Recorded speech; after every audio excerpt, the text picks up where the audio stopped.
歡迎大家嚟到人人藝術展嘅第一日啊！咁咧今日啱啱開始呢個人人藝術名家作品聯展暨藝術創作體驗日啦。咁咧今日係呢個我哋嘅盛事，我哋本校嘅盛事。咁咧好開心咧，見到勁多嘅小朋友啦、小學生嚟我哋學校嗰度咧參觀，同埋咧就我哋成個一樓咧都有好多嘅工作坊嘅，包括咧有一啲嘅陶藝工作坊啦、木工啦、剪紙畫畫，仲有地下咧亦都有我哋嘅塗鴉藝術工作坊。咁咧今日都好開心咧，有一部分嘅藝術家咧係嚟到我哋學校親自咧帶領呢一啲嘅工作坊，俾我哋啲參加者啦，包括係小學生又好，或者中學生，甚至乎咧係街坊嚟到我哋學校咧，係有唔同嘅藝術創作係能夠體驗得到嘅。咁啊，真係好開心。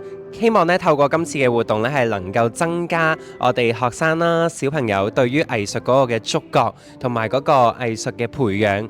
咁啊，我而家咧都好想咧去採訪一下我哋嗰一啲參加者，睇下佢哋到底做緊啲乜嘢。好，我哋依家即刻去採訪下佢哋先。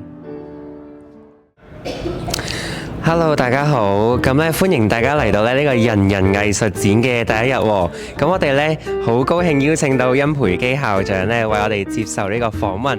咁我想問下殷校長，我哋今日呢一個係咩活動嚟㗎？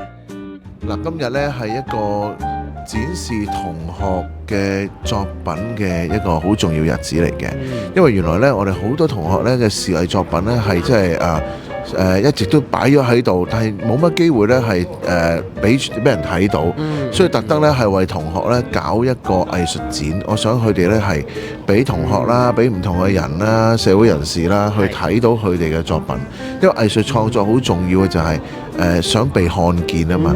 咁呢個呢，就係我唔想咧就同學默默去做，做完就做完啦，而係攞出嚟俾人欣賞。同埋今日呢，亦都好開心啦，有我哋會有8個本地嘅藝術家做工作坊，同埋展出佢哋嘅作品。咁我覺得都係好重要嘅，因為呢藝術家可俾人嘅感覺好似好難接觸到噶嘛。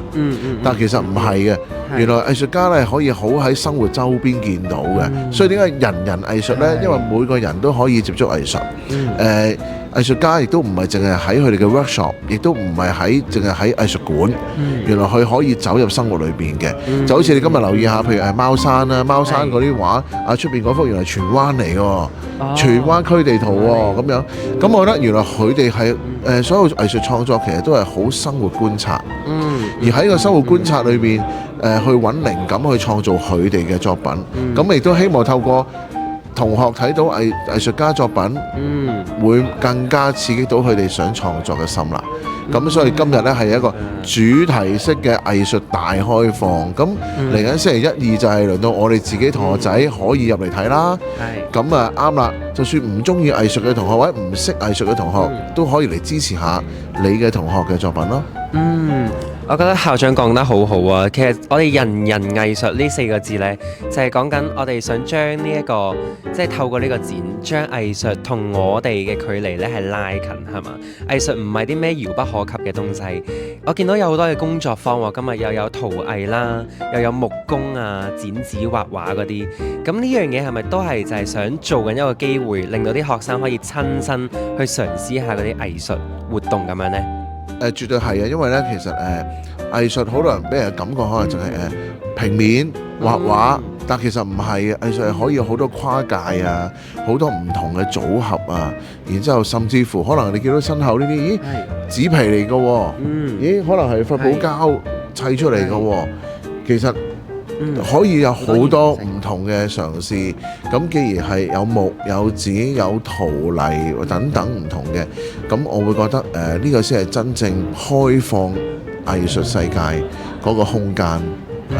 我覺得咧，其實呢個工作坊都有個好啊，就係俾到啲學生咧試下唔同類型嘅 art， 咁睇下佢哋自己中意邊一種，然之後可以即係發掘到佢哋嘅興趣。咁我見到今日咧好多嘅小學生嚟到我哋學校喎，點解會邀請小學生嚟我哋學校嘅？嗱，小學生本身對於一啲視藝嘅，或者佢中意一啲小手作啊，咁其實係一個好好啟發到佢哋創意，啟發到佢哋呢接觸唔同嘅藝術媒介嘅一個好好嘅年紀嚟嘅。細細個就要灌溉，咁等佢哋發揮對於美育美學嘅教育好重要。即係我哋都要教同學仔咩叫靚㗎嘛，係咪？冇錯。咁佢哋用美，即係用一個有審美嘅眼光去睇呢個世界，發現美好嘅事物，其實都好重要。咁由小學慢慢去接觸，慢慢成長，喺佢生命裏面有呢啲元素呢，其實佢生命先容易去豐盛嘅。所以應該係要咁咯。我覺得校長講得好好啊！呢個藝術嘅觸覺呢，的而且確要從小去到培養嘅。咁我哋呢個即係人人藝術展就會搞5日左右啦，係嘛？下個禮拜1、2、3呢就會開放俾我哋本校嘅學生，亦都有好多。我見到放學之後有好多嘅 workshop 啊。其實我想問呢，即係可唔可以透露下請呢啲藝術家嚟，其實係咪都花咗好大嘅 effort？都係嘅，都花咗好多即係人脈啊、心機啊，甚至乎可能資源啦。咁但係我都係值得嘅。點解呢？因為好少有學校係可以同場有8個藝術家係做展覽，將學校好似變成一個 museum 咁樣。其實真係花費好多人力物力精神嘅。即係亦都喺度啦，順便好多謝咧我哋負責嘅同事啦，包括陳 Sir 啦、揸機阿 Tim 啦、何生啦、阿黃 Sir 啦、Miss 蔣啦，我都數唔晒啦。阿陳錦成老師啦、陳嘉怡老師啦、岑嘉慧老師啦、視藝科嘅老師嘅團隊啦，都係花咗好多時間心力，幾個月嘅籌備，好似係幾個月孕育期咁樣，孕育咗一個成果出嚟。咁我覺得呢個係好多謝佢哋嘅付出啦，因為係好辛苦嘅，我都親眼睇到好辛苦。咁但係我都成日問啦，我哋嗰件事係咪好有意義？如果有意義，我哋就堅持去做，亦都希望同學感受到，即係如果面對有意義嘅事，其實係要堅持去做。你就未必會見到或者希望見到有成果先去做，而係堅持去做可能會發現成果。咁我哋希望可以做到呢個效果啦，亦都做得好好。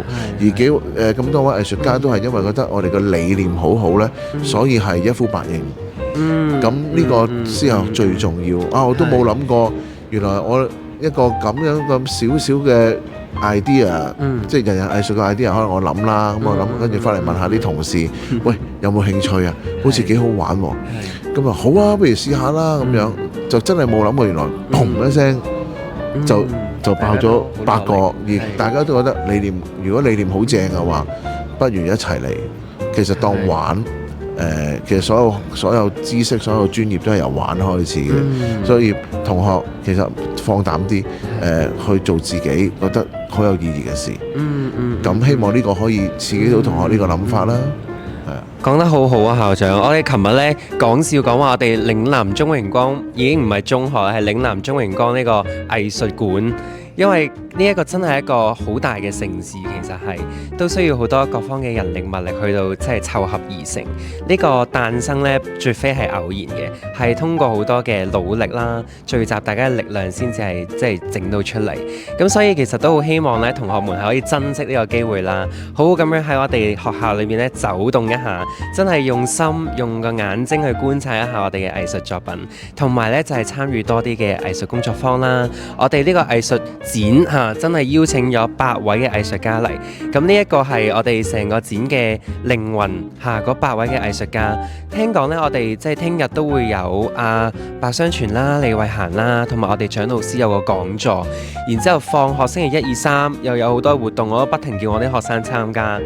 咁我想問下校長，呢一個盛事對於呢一個嘅即係嗰個成果係咪都有一個比較高嘅期望呢？我又唔會係諗好高期望先。即係嗱，唔好介意我，有冇啲咩 KPI 啊？冇嘅。我唔想我想件事純粹啲。係，即係唔好咁多譬如計算啊或者統計啊，我會覺得我哋純粹去做一件有意義嘅事。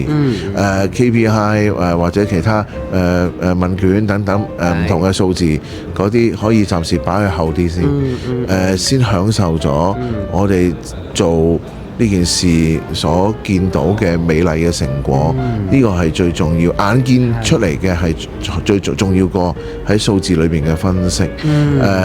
亦都好坦白講，本身香港啲藝術館或者博物館等等，不嬲人流都唔會係好墟冚一窩蜂去湧去睇。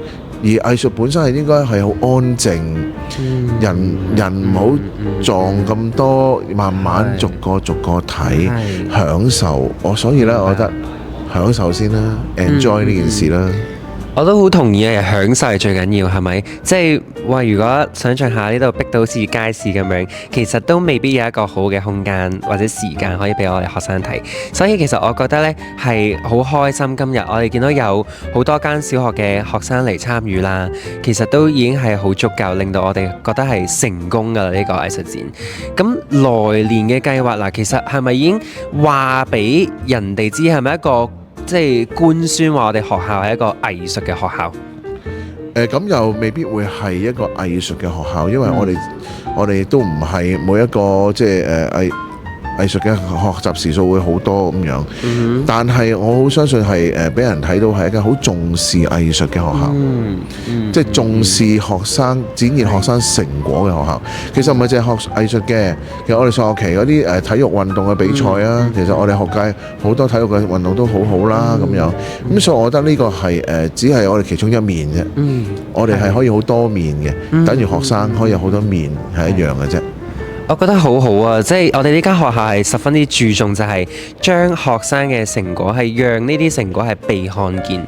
咁所以我哋先至係會有一個呢個藝術展嘅，都係一個平台，係即係 show 俾大家睇我哋學生嘅藝術作品啦。